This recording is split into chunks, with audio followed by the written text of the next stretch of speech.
Driven man, father wound. So this wound is created when a young man doesn't have a father who is actually emotionally there for him. So now he's driven to always striving to achieve the next thing. And the next thing is never enough, of course. Doesn't matter what he achieves, doesn't matter accolades he wins, doesn't matter how much money he makes, doesn't matter who says he's great, it's never going to be enough. And so he's always at work. If he's not at work, he's thinking about work. In the home, he's absent emotionally, just like his father. And so he repeats the pattern again. And it doesn't matter what he gets, there's always going to be that next thing, because ultimately, emotionally, he's in competition with his father. He's trying to prove that he's better than his father.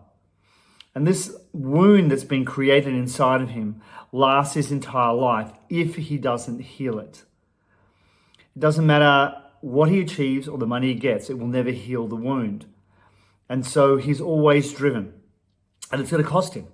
It's going to cost him in his relationship with his wife. It's going to cost him in his relationship with his children. It's going to cost him in the very area that he's seeking the actual approval, the actual healing, which is in love.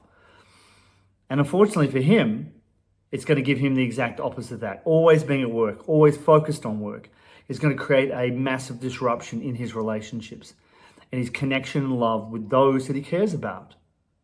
And eventually, if he's not careful, it'll mean a divorce and seeing his kids occasionally.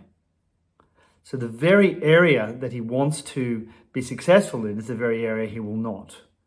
And the only way for him to overcome this is to work on himself to overcome that wound. It's not his father's fault. His father was emotionally absent, probably because his father was also emotionally absent. It just gets passed down the line. And this pattern is extremely destructive for those men that are driven, that are always trying to be successful. So if that's you, the only solution is to work on yourself.